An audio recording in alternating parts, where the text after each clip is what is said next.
A partir del 4 de junio, Eduardo Piñate afirma que el nuevo Cono Monetario atenderá a la crisis inflacionaria. Aplicarán nuevas sanciones. Unión Europea pide nuevas elecciones en Venezuela. Exigen tomar previsiones. Sunde advirtió que aquellos comercios que no cumplan con la reconversión monetaria serán sancionados. No se concretará. Diputado Simón Calzadilla aseguró que el diálogo convocado por el Ejecutivo busca confundir a la población.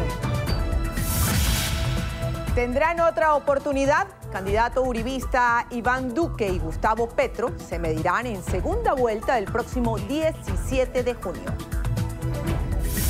Asumirá como senador. Horacio Cartes renunció a la presidencia de Paraguay. Encendido, Jesús Aguilar se fue para la calle por segundo juego consecutivo. Tour internacional. Nacho publicó un video junto a sus hijos para anunciar el inicio de sus conciertos. En la esquina del club. Puro me hace kung fu.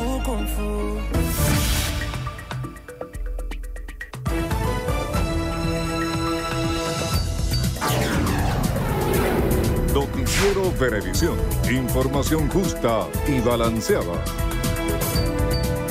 Hola, ¿qué tal amigos? Bienvenidos a la emisión meridiana de su noticiero Venevisión. Muy buenas tardes, tengan todos. Feliz inicio de semana. Les saludamos en nombre del equipo de Noticiero Venevisión, Milagro Zambrano y esta servidora, Endrina Yepes.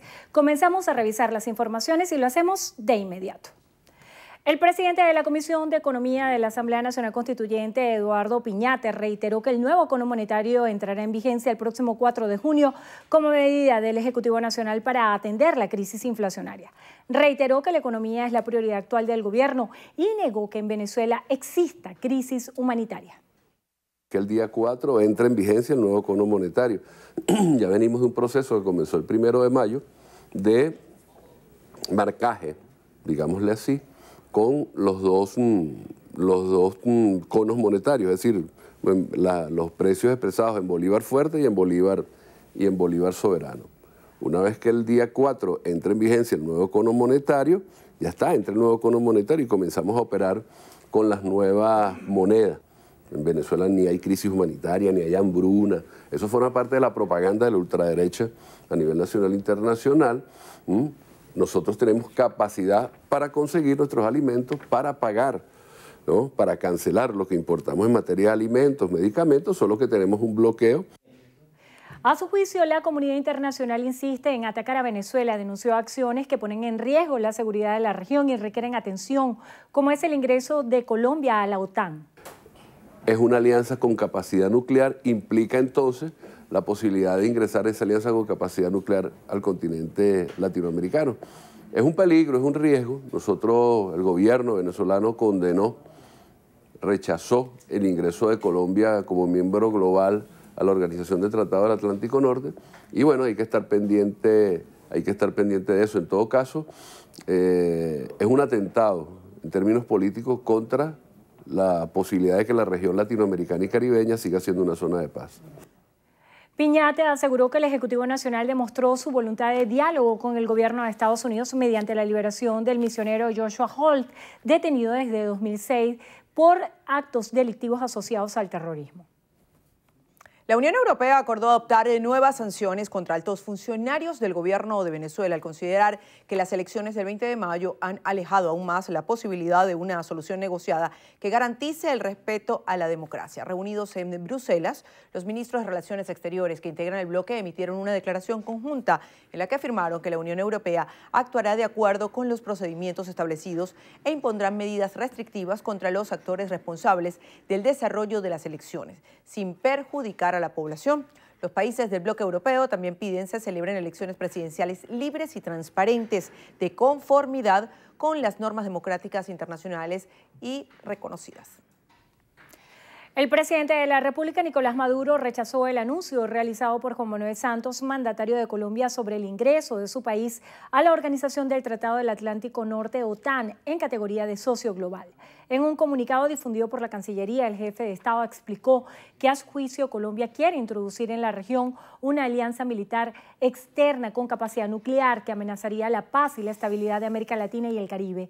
En el texto se exhorta al gobierno de Colombia a observar y cumplir las obligaciones internacionales con las que se ha comprometido como miembro de organizaciones regionales destinadas a garantizar la paz y la solución pacífica de las controversias. Asimismo, reitera el rechazo a cualquier tipo de amenazas extrarregionales que pretenden intimidar a los pueblos latinoamericanos. El diputado de la Asamblea Nacional, Simón Calzadilla, aseguró que el diálogo convocado por el presidente Nicolás Maduro no se concretará porque es incoherente tras el rechazo nacional e internacional que a su juicio se ha registrado tras los comicios del 20 de mayo. El también secretario general del Partido Movimiento Progresista de Venezuela duda que cualquier gobierno serio del mundo se preste para mediar en ese supuesto diálogo luego de lo sucedido en República Dominicana. Advirtió que las presiones internacionales se recrudecerán y posiblemente aumentarán las sanciones.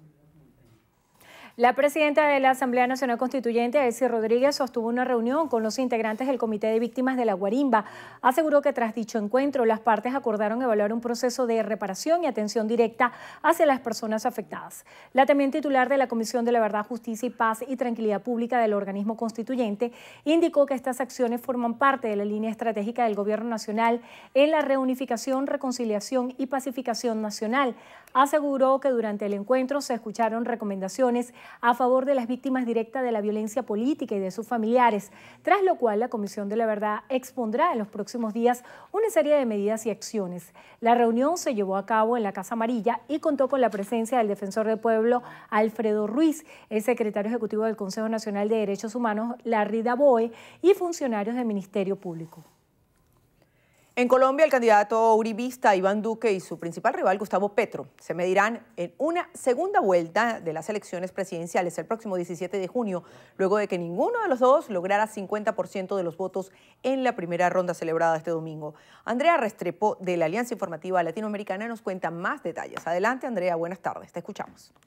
Los colombianos eligieron, más de 36 millones estaban habilitados para participar en esta primera vuelta de elección presidencial para definir quién sería el sustituto del presidente Juan Manuel Santos. En una jornada que comenzó a las 8 de la mañana y terminó a las 4 de la tarde, como estaba previsto por la Registraduría Nacional, pese a que tuvo algunas quejas y denuncias por irregularidades durante el proceso, en términos generales transcurrió con total normalidad. Más de 19 millones de personas participaron en este proceso, lo que representa un 46% de la base electoral. 2 de los 6 candidatos presidenciales pasan automáticamente a segunda vuelta porque ninguno de los dos obtuvo la mitad de los votos más uno. Iván Duque, del Centro Democrático, y Gustavo Petro, por el Movimiento Colombia Humana. Con este escenario polarizado, un candidato de centro derecha y otro de centro izquierda, pasamos a segunda vuelta de elección presidencial el próximo domingo 17 de junio. Quiero darle gracias a Dios y a todos los colombianos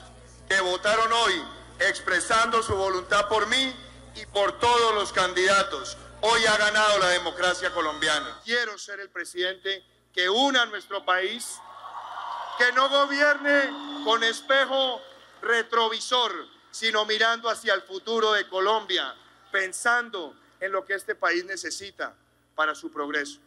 Nuestros casi 5 millones de votos hoy son los votos de una juventud, son los votos de sectores excluidos a lo largo y ancho de Colombia que han decidido irrumpir y decir: aquí estamos presentes.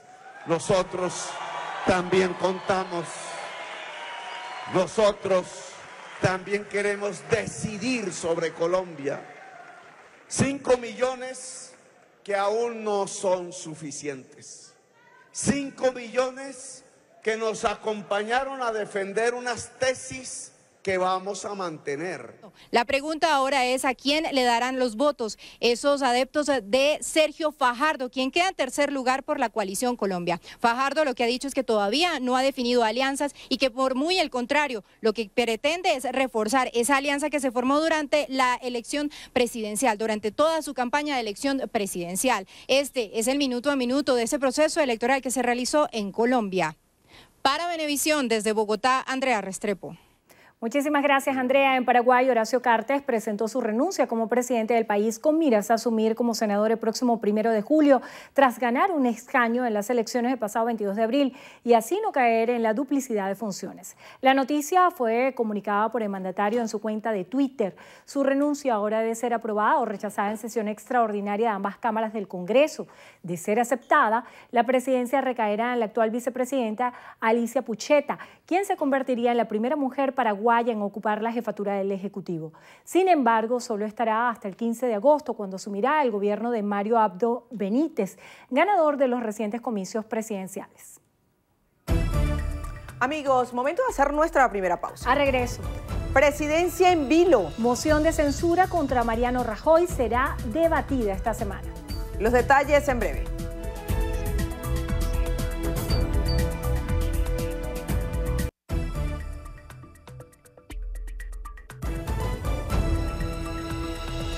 Continuamos. La Superintendencia para la Defensa de los Derechos Socioeconómicos, SUNDE, exhortó a los comercios y prestadores de servicios a tomar previsiones para la futura reconversión monetaria de manera que los consumidores no se vean afectados. De lo contrario, podrían ser sancionados. A través de un comunicado, la Superintendencia advirtió que quienes no cumplan con lo solicitado podrían incurrir en la comisión de delitos por desestabilización de la economía, los cuales suponen sanciones penales. Socios, presidentes, directores, gerentes y trabajadores podrán ser penalizados por ello, según señala la Ley Orgánica de Precios Justos.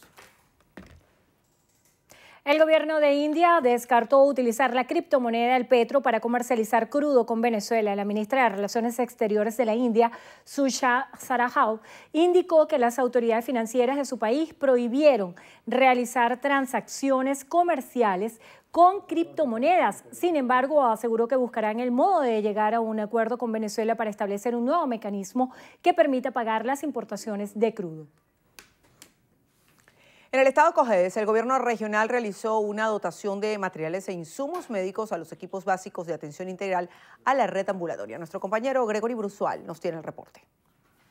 La gobernadora Margaut Godoy expresó que esta dotación va dirigida a la protección del pueblo y fortalecer el sistema público de salud a fin de garantizar el bienestar de la población. Equipos de calidad para cada uno de los médicos, para cada uno de los equipos básicos, estetoscopios, equipos de otorrino, la bata, el tensiómetro, equipos que son fundamentales para que podamos seguir fortaleciendo la salud preventiva. La mandataria regional también hizo entrega de insumos médicos para la red ambulatoria del estado y un importante cargamento de medicinas que será distribuido mediante el 0800 Salud Ya. Estamos hablando de una inversión que se acerca a los 8.000 millones de bolívares para que cada uno de los módulos pues tenga los medicamentos para la atención de nuestra población. E igualmente quiero destacar la 15ª entrega del 0800 Salud. Ahí estamos hablando de 125.000 millones de bolívares que el gobierno bolivariano, nuestro presidente Nicolás Maduro,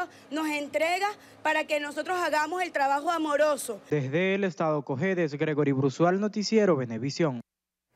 Trabajar sin salir de casa es una alternativa que se acomoda al futuro con múltiples ventajas. Nuestra compañera Bárbara Crespo nos presenta este trabajo. Veamos. El teletrabajo es una opción atractiva para quienes buscan independencia económica y mayor balance entre su vida personal y profesional. Hoy quiero presentarles una plataforma que les puede ayudar a trabajar desde sus casas.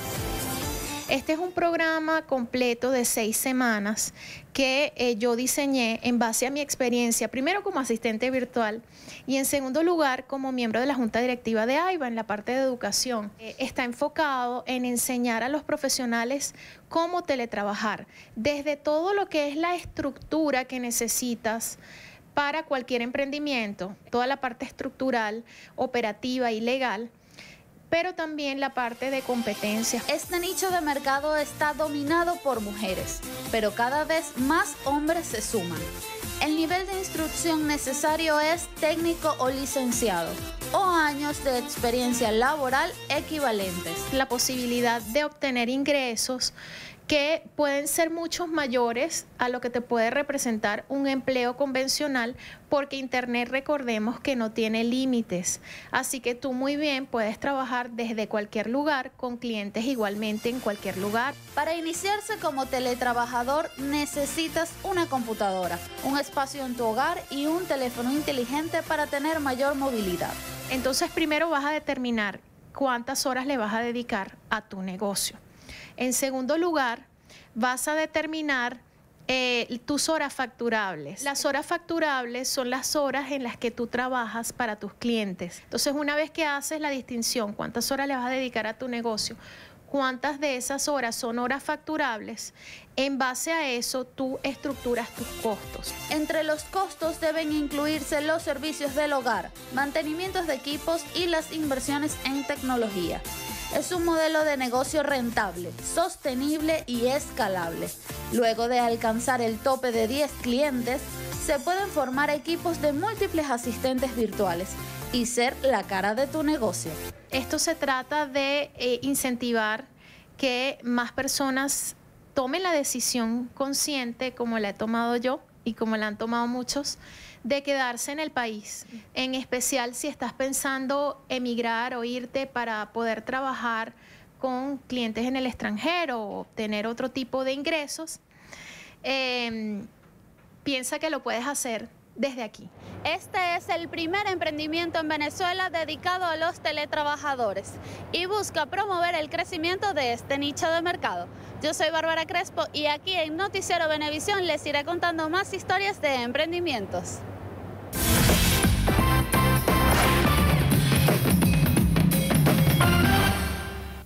Para un diagnóstico de disfunción eréctil, no solo el paciente debe manifestar la imposibilidad de conseguir y mantener una erección. Es importante determinar que estos síntomas se mantengan en el tiempo. Es decir, la pérdida de erección es normal cuando el paciente ha estado sometido a periodos de estrés o nerviosismo. Pero si ya usted nota que esta situación se prolonga y se va acentuando cada día, converse con un especialista. Hoy en día hay un concepto más universal en pensar de que antes de que se presente el problema, el paciente debe hacer algo al respecto. El problema es que el hombre nunca tiene conocimiento de que tiene un problema hasta que comienza a fallar en su relación. Pero ya esas condiciones las tiene que él ver antes. Tiene que ver que su abdomen ha crecido, de que es un hombre sedentario, que ya no hace ejercicio, no tiene buenos hábitos alimenticios. Entonces, ese síndrome metabólico comienza a tener efectos desde el punto de vista inflamatorio en su función eréctil.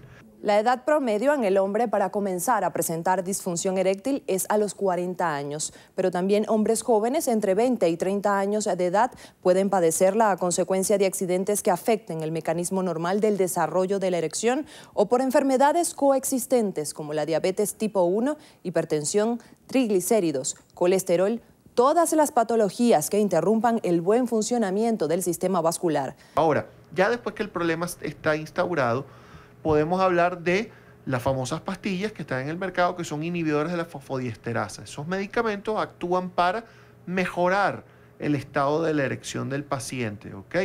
Y cuando ya esas pastillas no fallen, bueno, hay por lo menos inyecciones dentro del cuerpo cavernoso, hay operaciones, que es la colocación de la bombita, que tiene un componente inflable, que el paciente se lo activa y provoca una erección artificial, sin perder, y eso es muy importante hacerlo aclarar, no pierdes el orgasmo, no pierdes la sensibilidad y estéticamente nadie puede diferenciar que la tienes. Los hombres venezolanos tardan hasta 3 años en consultar problemas de erección. Para identificar la disfunción eréctil puede preguntarse ¿cuánto tiempo tiene presentando este problema? Si la respuesta es más de 3 meses, acuda de inmediato a un especialista. Soy Joyce Adrián, hasta una próxima entrega de Vida y Salud.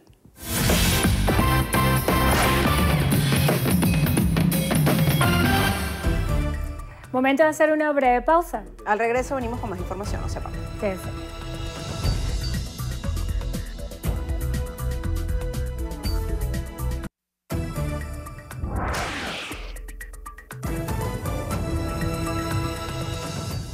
Comenzamos el recorrido por las notas internacionales en lo que pasa en el mundo. Lo hacemos en España. La moción de censura presentada contra el presidente del gobierno español, Mariano Rajoy, se debatirá entre jueves y viernes, según se acordó la presidenta del Congreso de los Diputados, Ana Pastor. El recurso fue presentado el pasado viernes por los socialistas con el propósito de regenerar la política española y acabar con el ejecutivo de Rajoy, al que vinculan con corrupción. En caso de ser aprobada la moción, esto llevaría a la jefatura del gobierno al líder del PSOE, Pedro Sánchez. En Nicaragua, la Comisión Mixta de Diálogo Nacional, hasta el momento suspendido, sostiene este lunes su primera sesión de trabajo para buscar consenso ante la crisis en el país. La misión, conformada por 3 representantes del gobierno y 3 de la Alianza Cívica por la Justicia y la Democracia, busca establecer la agenda de negociaciones. Las protestas en la nación ya han dejado 76 muertos y 868 heridos. Corea del Norte y Estados Unidos prosiguen este lunes conversaciones para lograr la celebración de la cumbre entre sus líderes y a la que podría unirse el presidente surcoreano Moon Jae-in. Los funcionarios de ambas naciones se están reuniendo en el lado norte de la frontera intercoreana para organizar el encuentro y concretar la agenda, especialmente sobre la desnuclearización. En China, un sismo de magnitud 5.7 sacudió el noreste del país sin reportarse hasta el momento víctimas mortales. El movimiento telúrico, cuyo epicentro se situó en la ciudad de Songyuan, afectó al menos 600.000 casas y registró más de 100 réplicas de menor intensidad. En República Democrática del Congo, el brote de ébola declarado en el noreste del país ya ha causado 12 muertes confirmadas y 35 casos positivos de la enfermedad. Las muertes totales por síntomas de ébola subieron a 25. Este es el 9º brote que golpea al país desde que se descubrió el virus en 1976. En Italia, el presidente Sergio Mattarella encargó formar el gobierno a Carlos Cottarelli, economista de 64 años, exdirectivo del Fondo Monetario Internacional. El designado para primer ministro explicó que si su ejecutivo no logra la confianza del Parlamento, habrá nuevas elecciones después de agosto. En Estados Unidos, el expresidente George Bush se encuentra hospitalizado tras experimentar un cuadro de baja presión sanguínea y fatiga. El exmandatario de 93 años permanecerá en observación por varios días en un centro médico en Maine. Bush padre fue dado de alta recientemente en Houston luego de sufrir una infección sanguínea. En Hawái, la lava del volcán Kilauea cubrió un pozo potencialmente explosivo en una planta geotérmica y avanza hacia otro. Sin embargo, estos fueron tapados para impedir la emisión de ácido sulfúrico en caso de que la roca fundida ingresara en ellos. Se espera que el magma siga su camino en la central, donde se han retirado 60.000 galones de líquido inflamable. Y cerramos en Francia, donde el presidente Emmanuel Macron concedió la nacionalidad del país a Mamadou Gassama, un malí indocumentado considerado héroe tras salvar la vida de un niño de 4 años en París. El joven, bautizado como el Hombre Araña, trepó con la ayuda de sus manos hasta un 4º piso de un edificio para rescatar al menor, suspendido en el vacío tras quedar colgado en un balcón, una proeza. El hombre de 22 años además recibió autorización para formar parte del servicio cívico de los bomberos de la capital.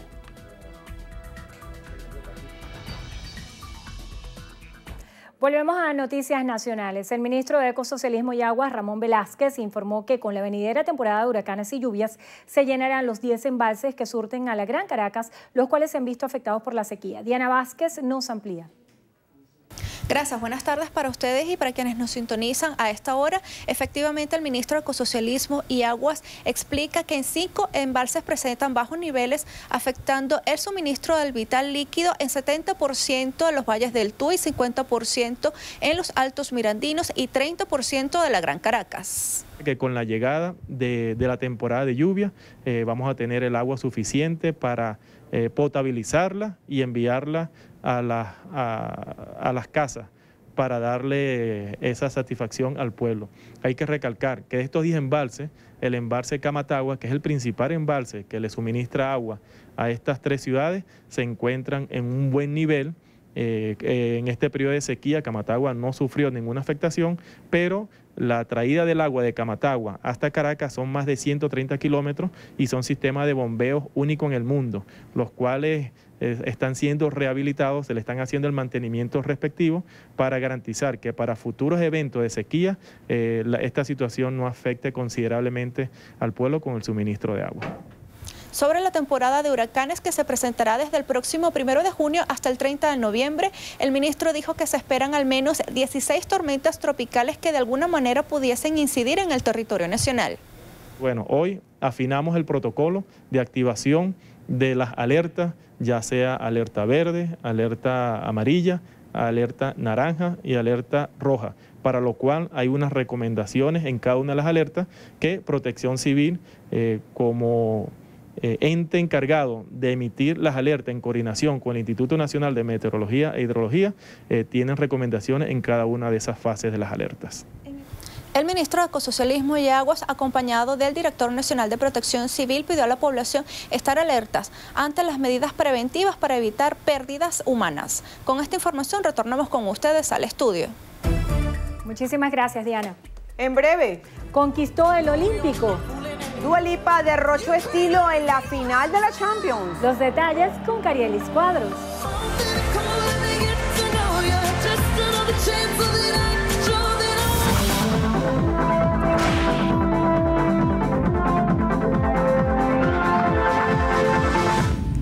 Carlos Marrero necesita con carácter de urgencia capecitabina de 500 miligramos y ampollas de oxalitapino de 100 miligramos. Quienes puedan colaborar, favor comunicarse a los números 0414-339-3747 o al 0412-619-99. Las colaboraciones son gratuitas, no acepte realizar pago alguno. Un aporte más de Noticiero Venevisión por Venezuela.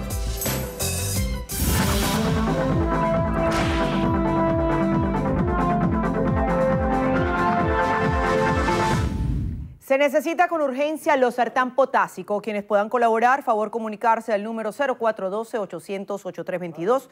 Las colaboraciones son gratuitas, no acepte realizar pago alguno. Un aporte más de Noticiero Venevisión por Venezuela. Líder en opinión, por tu canal independiente, Venevisión.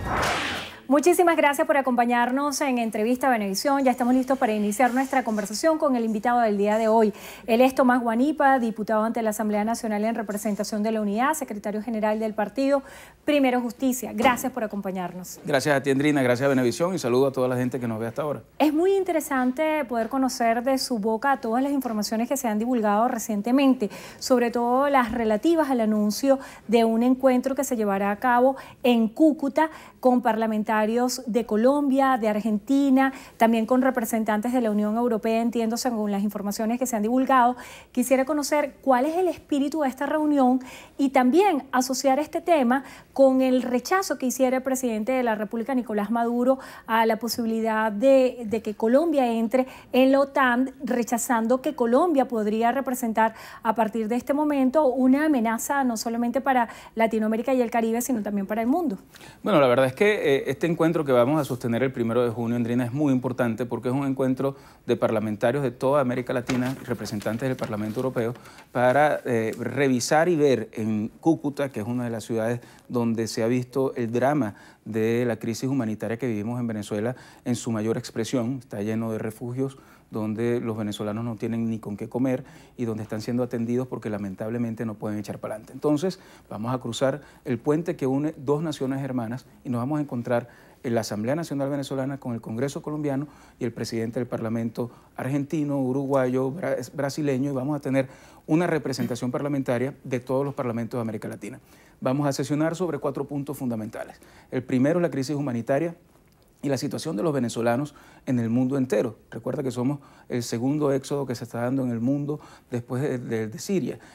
Y es sumamente grave la situación que están pasando los venezolanos y se van a discutir políticas migratorias que puedan facilitar la estadía de venezolanos en otras partes mientras se logra el cambio en Venezuela y puedan ellos regresar. En segundo lugar, vamos a hacer una revisión sobre todo el tema de la corrupción que se ha venido dando en la frontera, donde se ha permitido que irregulares puedan delinquir abiertamente en suelo venezolano y que además se haya generado una actividad de narcotráfico muy grave en la frontera venezolana. En tercer lugar, vamos a hacer una revisión sobre el estado de la democracia en Venezuela y la preocupación que hay por la ausencia de elecciones libres en el país. Y ahí se va a hacer una revisión también de lo que ocurrió el 20 de mayo, que francamente fue una demostración muy clara de todos los venezolanos cuando rechazaron participar en un proceso que para nosotros fue una farsa. Y en cuarto lugar, vamos a hablar de la defensa del Parlamento venezolano, que es el único órgano legalmente constituido, legítimamente electo, y que está siendo muy agredido por el gobierno nacional. En ese sentido, se va a promover también una liberación de presos políticos y la exigencia de que en Venezuela podamos elegir libremente en los próximos meses. Para nosotros es muy importante, porque es el encuentro de parlamentarios de todas partes en un sitio que para nosotros es emblemático, y en ese sentido yo sí quiero decir que para nosotros, para los venezolanos, Colombia no ha sido una amenaza, sino que más bien ha sido un refugio para muchísimos venezolanos, y eso yo creo que tenemos que agradecerlo. Ojalá pueda existir una relación muy fuerte entre Venezuela y Colombia. Para esa relación tiene que haber una democracia plena en Venezuela. Diputado, la realización de esta cumbre en suelo colombiano no pudiera tensar aún más las relaciones diplomáticas entre ambos países. Y quiero preguntarle también, a propósito del proceso electoral que se vivió ayer en Colombia, ¿cuáles serían las proyecciones que ustedes tienen en función de un nuevo proceso electoral que viene? Bueno, fíjate, lo primero es decir que para nada tiene por qué tensarlas, que encuentros parlamentarios hemos tenido en todas partes. Yo vengo llegando de tener un encuentro de la Unión Interparlamentaria Mundial en Ginebra, y allí estuvimos parlamentarios de 180 países. Mal pudiera hacerse de un encuentro en Cúcuta como una visión en la que se pudiera estar amenazando a alguien. Pero la realidad es que en Cúcuta hay millones de venezolanos, miles de venezolanos han pasado por esa frontera, y el drama de ver gente durmiendo en las plazas, pidiendo plata para poder comer, porque prefieren pedir plata en Colombia y poder mandar para Venezuela que estar aquí con sueldos que son inferiores a $1. Por esa razón, hacerlo en Cúcuta tiene un valor muy importante para nosotros como venezolanos y para los que estamos buscando que podamos vivir en un país donde la gente pueda progresar y donde haya libertad. Y en ese sentido también creo que es importante felicitar lo que significó la jornada electoral de ayer. Fíjate lo que son las contradicciones. Dos cosas que quisiera recalcar. La primera es que hubo la menor abstención que se ha visto en los últimos años en un proceso electoral colombiano, aunque sigue siendo muy alta, fue la menor. Nosotros el 20 de mayo tuvimos la abstención más importante que se haya visto en un proceso electoral. Dejó de votar más del 70% a pesar de los números que da el Consejo Nacional Electoral. Y lo otro, en cualquier página web, Endrina, que tú abrías, veías el resultado minuto a minuto y pudiste ver en menos de una hora cómo se contabilizó, siendo votación manual, más del 90% de los votos. Aquí tenemos que esperar a que la presidenta del Consejo Nacional Electoral le dé la gana de dar cifras horas y horas después, y después de haber manipulado resultados como les da la gana. Ahora bien, también es importante ver cómo todo el mundo reconoció los resultados del proceso electoral y lo llamaron un proceso limpio. Y nuestro mensaje, no solamente de respeto al pueblo colombiano, también es de alerta. Que no repitan en Colombia lo que nos ha tocado vivir a nosotros los venezolanos. Que no se vayan por el populismo que promete reivindicar a los más pobres y que después los utiliza siendo los más pobres que antes para poder conseguir poder y permanecer en él. Que voten con conciencia para que ese siga siendo un país democrático y pueda ser un ejemplo de libertad para el mundo. Ahora que hace referencia a las elecciones del pasado 20 de mayo en Venezuela, es muy importante analizar cabeza fría, luego de 8 días, cuáles serían las conclusiones más importantes. Usted hace referencia al proceso de abstención que hubo en Venezuela, básicamente liderado por una parte de la oposición venezolana que hizo el llamado a no participar en estos comicios. ¿Piensa usted que con la abstención la oposición venezolana ganó? Es que yo creo que es muy importante reconocer y recordar que nuestra lucha siempre ha sido por la participación. Jamás nosotros hemos debilitado o desmeritado el voto, pero el voto tiene que ser efectivo, el voto tiene que servir, el voto tiene que elegir. Si tu voto no sirve y no puede elegir, sencillamente tú no puedes pedir a la gente que participe en una farsa. Y yo creo que la gente lo entendió muy bien y el país se unió en torno a la abstención como un mecanismo de protesta. No como un mecanismo de decir no queremos elecciones, sino por el contrario, lo que queremos son elecciones limpias y transparentes. El solo hecho de que tú veas que el gobierno nacional anuncia que ha carnetizado a 15 millones de personas y que según las cifras oficiales el gobierno lo que sacó fue un poco más de 5 millones de votos, que sabemos que fue mucho menos, pero si esos fueran los votos reales, quiere decir que el 70% de la gente que fue carnetizada no salió a votar tampoco. Es decir, ni siquiera la compra de voluntades, la humillación al venezolano y el control social que quiere ejercer el gobierno tuvo efecto. Y eso tiene que ser un mensaje muy claro. Yo creo que el gobierno quedó muy debilitado frente a los venezolanos y frente al mundo. Y nosotros lo que aspiramos es que podamos votar y que ellos se cuenten también y que podamos votar libremente y que la gente pueda escoger. Porque de eso depende que haya libertad y que haya un cambio para que la gente pueda progresar. Porque el mayor problema que tenemos los venezolanos es el gobierno de Nicolás Maduro, que ha puesto a pasar hambre a la gente, que nos ha quitado oportunidades a los venezolanos y que nos ha hecho un país, lamentablemente, uno de los más atrasados de toda Latinoamérica. Yo quiero extrapolar esa frase que usted estuvo utilizando para decir que el gobierno quedó debilitado. Le pregunto, ¿la oposición quedó fortalecida después del 20 de mayo? Mira, yo creo que recibimos un respaldo. No creo que fue un cheque en blanco, no creo que la gente lo hizo tampoco porque nosotros les habíamos dicho que no participaran, pero creo que la línea que nosotros promovimos de no participar en una farsa sirvió para que mucha gente entendiera que teníamos que ponernos de pie y que una forma de protestar era quedarnos en nuestras casas.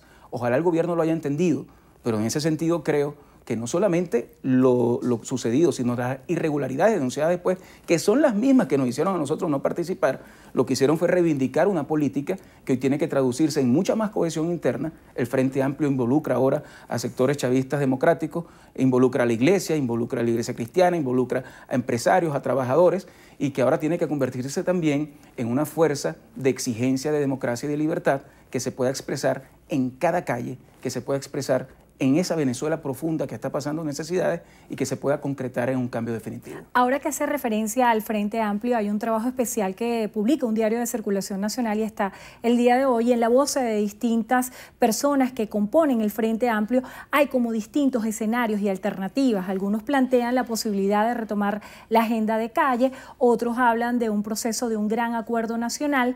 ¿Cuál piensa usted debería ser el enfoque a partir de ahora por parte de la oposición venezolana? Y si se debería o no reestructurar la Mesa de la Unidad Democrática, cómo hacer que exista una convivencia entre estas dos nuevas figuras, el Frente Amplio y la Mesa de la Unidad Democrática, ¿cuál debería ser la agenda a seguir o la hoja de ruta? Mira, yo creo que los tres caminos son muy importantes. Lo primero que te diría, bueno, la Mesa de la Unidad forma parte del Frente Amplio y la Mesa de la Unidad es la conducción política de la oposición. El Frente Amplio ya es una lucha mucho más ciudadana y social que representa la voluntad de cambio del país. Creo que la protesta social es indispensable y creo además que cuando se dice que la gente no está en la calle, estamos obviando la protesta que ha habido en los barrios de Venezuela en los últimos meses, que han sido en número mayores a la protesta que hubo el año pasado. Lo que pasa es que son muy reprimidas, muy perseguidas y han tenido un contenido muy social que no se involucra una con otra. En algunos sitios protestan por agua, en otros sitios por gas, en otros sitios por inseguridad, en todas partes por el caos que estamos viviendo. Creo que la protesta es necesaria en un país donde la gente tiene que alzar la voz frente a lo que es la humillación permanente a la que es sometida, pero también es muy importante presentar lo que significa un Frente Amplio que está listo para gobernar con un gran acuerdo nacional que involucra a todos los sectores de la sociedad y que nos permitiría tener un gobierno de amplia base cuando haya un cambio. Y eso hay que dibujárselo al país. Y en tercer lugar, creo que una forma para darle conducción a la oposición, y lo creo firmemente y lo he venido planteando internamente en mi partido desde hace ya muchos meses, es que nosotros también podamos contarnos, frente a lo que ocurrió el 20 de mayo, que nosotros podamos contarnos en una especie de elección primaria para escoger liderazgo, para escoger conducción y que permita movilizar a los millones de venezolanos que se abstuvieron el 20 de mayo. Creo que es la mejor demostración que podemos dar de que somos una gran mayoría y que estamos preparados para escuchar al pueblo y que sea el pueblo el que asuma la conducción del país. La propuesta que hiciera el presidente Nicolás Maduro de un proceso de diálogo,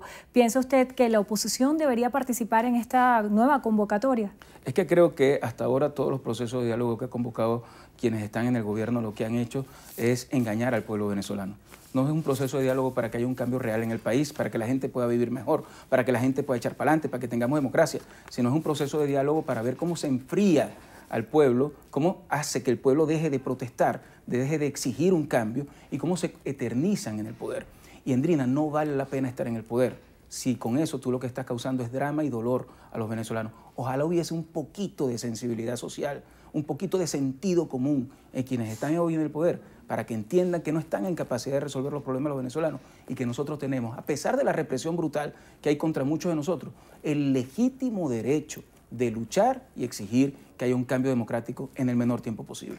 La Unión Europea hizo un exhorto para convocar a un nuevo proceso electoral en Venezuela, diciendo que este proceso no era legítimo. Esto se puede sumar también a los planteamientos que hicieran, tras conocerse los resultados, los dos candidatos representantes de la oposición que participaron en esta contienda.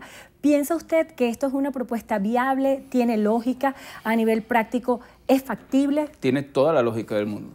Poder elegir es lo más importante que puede haber en un país que no tiene democracia como Venezuela. Que haya unas elecciones libres en las que todos participemos y reconozcamos resultados es muy importante para la paz social y para la paz política. Y que pueda haber un cambio en Venezuela que venga dado por el voto popular, yo creo que es la mejor forma de empezar a salir de esta crisis terrible que tiene nombre y apellido, que es el gobierno de Nicolás Maduro. Por lo tanto, un proceso electoral es posible, es lo constitucional, no fue lo que ocurrió el 20 de mayo. Lo del 20 de mayo fue un gran engaño al pueblo venezolano. Gracias a Dios, ni en el mundo, ni en Venezuela, nadie lo creyó, pero estamos en un momento que debemos retomar esa agenda y el gobierno tiene que entender que no tiene capacidad de resolver nuestros problemas. Los problemas tenemos que resolverlos entre todos y no hay mejor forma que logrando un proceso donde la gente pueda votar, pueda decidir y este año, como establece la Constitución, podamos tener un nuevo gobierno. Diputado, se habló también de la posibilidad de un referéndum revocatorio a la Asamblea Nacional. ¿Piensa usted que esto pudiera encaminarse? Yo creo que eso son cortinas de humo para desviar la atención de los grandes problemas nacionales. Aquí los problemas en Venezuela no son ni los diputados de la Asamblea Nacional, ni los diputados que nos han quitado de Amazonas, ni los gobernadores, ni los alcaldes que fueron electos en elecciones que no fueron transparentes. El problema que tenemos es el gobierno nacional y su interés de permanecer en el poder en contra de la voluntad del pueblo. Por eso nosotros tenemos que luchar es para que haya una elección donde la gente escoja libremente si quiere que el presidente más impopular que ha tenido Venezuela siga gobernando o si quiere que tengamos un presidente democrático que respete los derechos humanos y que respete la necesidad que tiene Venezuela de lograr un cambio económico para que la gente pueda echar para adelante. Para finalizar, ¿qué peso tiene la comunidad internacional en la agenda que tiene la oposición venezolana? Chemel decía en unas declaraciones que la oposición venezolana era una especie de comité de la Casa Blanca en Venezuela. Bueno, la verdad es que eso yo no sé en qué cabeza cabe cuando nos han visto en las calles luchando permanentemente. Ahora, nosotros no podemos desmeritar lo que significa una comunidad internacional que hoy está alzando la voz por los derechos humanos de los venezolanos, por la libertad de los presos políticos y por quien está pasando necesidad. Ojalá el gobierno se preocupara también por los que están pasando hambre, por los que son presos políticos, que son encarcelados de ellos. Ojalá el gobierno estuviera preocupado por lo que nos está pasando, pero no se preocupan. Ahora, nosotros agradecemos el apoyo de la comunidad internacional en nuestra lucha para lograr la libertad plena en Venezuela. Muchísimas gracias por estar con nosotros hoy en Entrevista a Venevisión. Tomás Guanipa, diputado ante la Asamblea Nacional en representación de la Unidad, secretario general del partido Primero Justicia. Gracias por acompañarnos. Y gracias a ustedes también, que tengan todos muy buenas tardes. Hacemos una pausa chiquitica y ya venimos con más.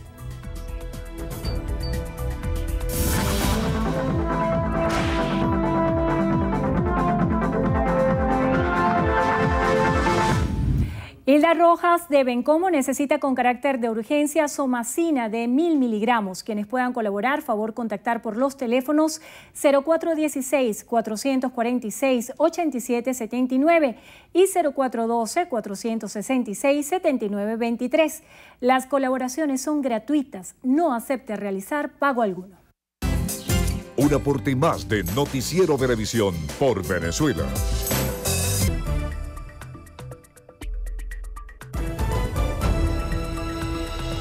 Continuamos. Douglas Rico, director del 6CPC, señaló que fueron recuperadas 72 válvulas de agua robada a Hidrocapital. Diana Martínez, desde la sede del ente en San Agustín, nos informa. Muy buenas tardes, Diana. Muy buenas tardes, gracias por el contacto. Douglas Rico, director del 6CPC, acompañado del presidente de Hidrocapital, señala que por este robo de válvulas hay detenidas 6 personas y una requerida. Vamos a escuchar sus declaraciones. Está dando a conocer en compañía acá del mayor Edinson Torrealba, presidente de Hidrocapital, la resolución de un caso donde se recuperan 72 válvulas de agua que fueron sustraídas de los depósitos de Yare, donde queda el principal depósito de Hidrocapital. Allí, por este hecho, se encuentran 6 personas detenidas y una que actualmente se encuentra solicitada y está siendo requerido a nivel nacional por nuestros funcionarios de los ejes de búsqueda. Esta persona tiene una mampara o una empresa que es la que se dedica a la comercialización de todos estos materiales estratégicos que es sustraído de nuestras empresas o de nuestros depósitos de Hidrocapital para ser comercializada de manera ilícita. Bien, palabras del director del Cuerpo de Investigaciones Científicas Penales y Criminalísticas, Douglas Rico, quien señalaba que este robo de válvulas ha afectado mayormente al suministro de agua en el estado Vargas, Miranda y Distrito Capital.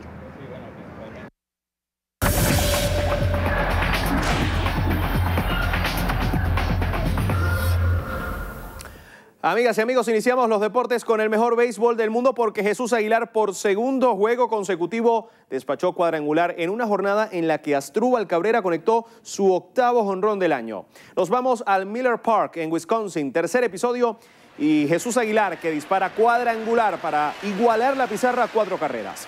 Más tarde, el venezolano Asdrúbal Cabrera conectó batazo de vuelta completa para aumentar la diferencia de los Mets de Nueva York, que terminaron perdiendo ante los Cerveceros de Milwaukee 8-7. Aguilar culminó el compromiso de 3-2 con 4 carreras empujadas. En Fenway Park hubo tensión tras la aparatosa caída que sufrió Ronald Acuña al llegar a la primera base, donde permaneció tendido en el suelo. Luego de varios minutos el venezolano logró levantarse y salir por sus propios medios del terreno de juego. Se espera que se le hagan exámenes para un diagnóstico más exacto de la situación. Pasamos a los Juegos Suramericanos. Buena cosecha para la delegación venezolana en la jornada de este domingo en Cochabamba 2018. 5 preseas doradas, 4 de plata y 2 de bronce. Yeseric Pinto en la natación, Joan Guzmán en el patinaje de velocidad, Eliezer Romero en el sable masculino del esgrima, el dobles femenino del bowling y Antonio Díaz en el kata masculino del karate subieron a lo más alto del podio por nuestro país. Bueno, para mí cada campeonato, cada medalla es una experiencia nueva, la disfruto al máximo, como si fuera la primera. Son mis 5º Juegos Suramericanos. Este ciclo olímpico para mí es muy importante, poder hacerlo completo. Los criollos están en el 4º lugar del medallero, detrás de Brasil, Colombia y Chile. Celebración a todo dar del tricampeonato europeo del Real Madrid. La jornada festiva de la 13ª Copa de Europa comenzó con las visitas a la Catedral de la Almudena, la sede de la Comunidad de Madrid y el Ayuntamiento capitalino. La caravana continuó hasta la estatua de la diosa Cibeles, punto neurálgico del madridismo, y finalizó con una gran fiesta en el Santiago Bernabéu.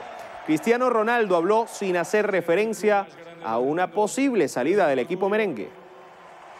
Ahora pasamos a notas del mejor baloncesto del mundo porque LeBron James guió por 4º año seguido a los Caballeros de Cleveland a las finales de la NBA tras derrotar a los Celtics de Boston 87-79. LeBron James alcanzó su 8ª final consecutiva y deja en el camino a la franquicia más ganadora de la liga, quienes a pesar de jugar sin sus 2 máximas estrellas, se quedaron a un triunfo de las finales. En la Fórmula 1, Daniel Ricciardo se quedó con el Gran Premio de Mónaco, celebrado este domingo con el alemán Sebastian Vettel de Ferrari en segundo lugar y el británico Lewis Hamilton de la escudería Mercedes en el tercero. Este último sigue líder del campeonato con 14 puntos de ventaja sobre Vettel. Will Power se quedó con la edición 102 de la carrera más famosa del mundo, las 500 millas de Indianápolis. Es la victoria número 15 para el equipo Penske, el más laureado de la competencia. Danica Patrick quedó fuera en la vuelta 68 de 200 en su última participación y el triple campeón Helio Castro Neves en la vuelta 146.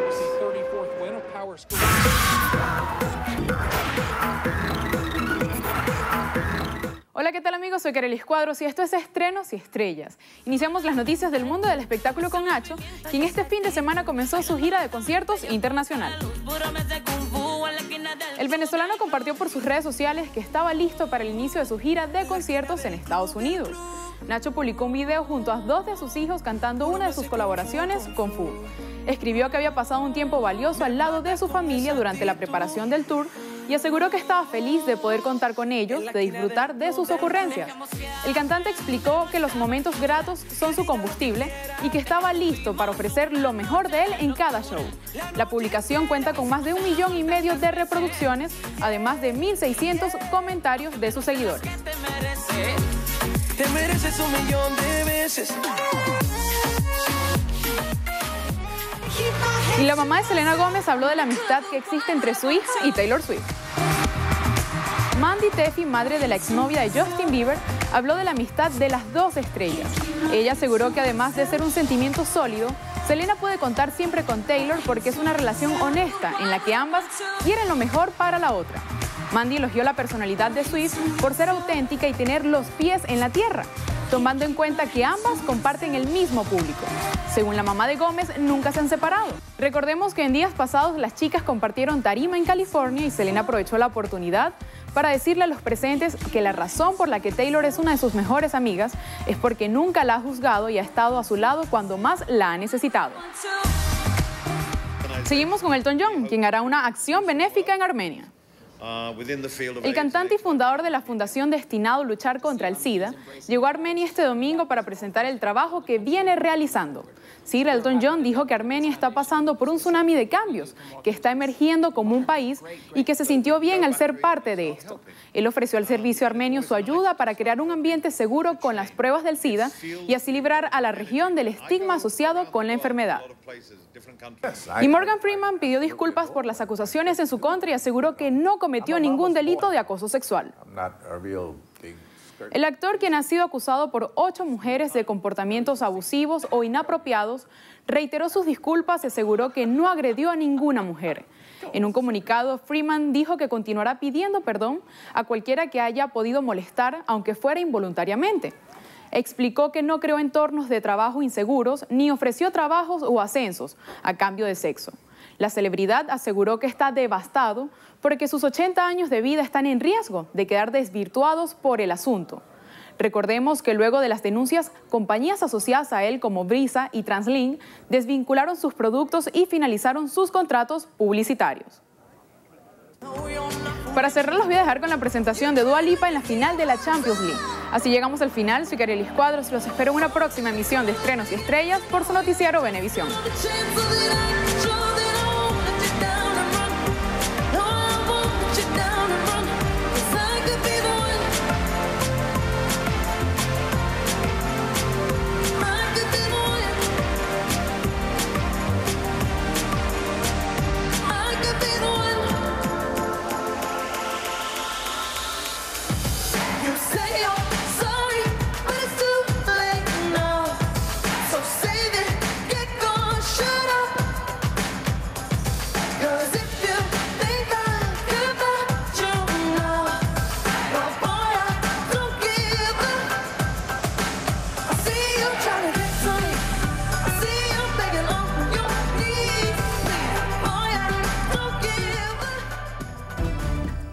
Amigos, hasta aquí la presente emisión de su noticiero Venevisión. Recuerden, noticiero Venevisión, Canal 4 reporta. Ustedes decían que tengan todos muy buenas tardes.